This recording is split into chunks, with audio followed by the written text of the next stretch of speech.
মৰমৰ ছাত্ৰ ছাত্ৰীসকল আজি মই দশমমান শ্ৰেণীৰ ছ'চিয়েল সায়েন্সৰ ইতিহাসৰ দ্বিতীয় পাঠৰ MCQ আৰু ভেৰি শৰ্ট টাইপ কুৱেশ্যন কেইটামান আলোচনা কৰিম গতিকে তোমালোকে ভিডিঅ'টো স্কিপ নকৰাকৈ প্ৰথমৰ পৰা শেষলৈ চাই যাবা আৰু যিসকলে এতিয়ালৈকে মোৰ ইউটিউব চেনেল সাবস্ক্ৰাইব কৰা নাই তেখেতসকলে কাষত থকা বেল আইকনটো বজাই মোৰ ইউটিউব চেনেল সাবস্ক্ৰাইব কৰিবা আৰু নতুন নতুন ছ'চিয়েল সায়েন্সৰ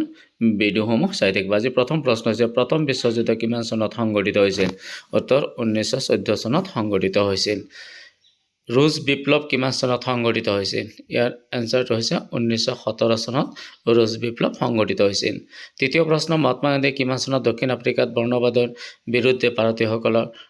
আন্দোলন আৰম্ভ কৰিছিল এনসাৰটো হৈছে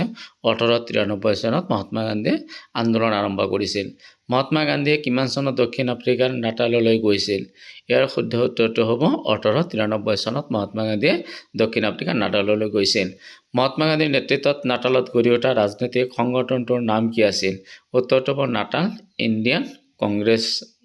নামেৰে নামকৰণ কৰা হৈছিল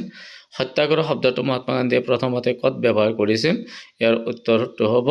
দক্ষিণ আফ্ৰিকাত মহাত্মা গান্ধীয়ে সত্যাগ্ৰহ শব্দটো প্ৰথমতে ব্যৱহাৰ কৰিছিল ৰাওলাট আইন কিমান চনত প্ৰণয়ন কৰা হয় ইয়াৰ শুদ্ধ উত্তৰটো হ'ব 1919 চনত ৰাওলাট আইন প্ৰৱৰ্তন কৰা হৈছিল অহিংস আন্দোলন কিমান চনত আৰম্ভ হৈছিল ইয়াৰ এনসাৰটো হ'ব 1919 চনত অহিংস আন্দোলন আৰম্ভ হৈছিল জালিয়ানৱালাবাগৰ হত্যাকাণ্ড কিমান চনত সংঘটিত হৈছিল ইয়াৰ উত্তৰ হ'ব 1919 চনৰ 13 এপ্ৰিল তাৰিখত তাৰপিছৰ প্ৰশ্নটো হৈছে জালিয়ানৱালাবাগৰ হত্যাকাণ্ড সংঘটিত হোৱাৰ সময়ত ব্ৰিটিছ সেনানায়ক কোন আছিল ইয়াৰ এনসাৰটো হ'ব জেনেৰেল ডায়াৰ সেনানায়ক আছিল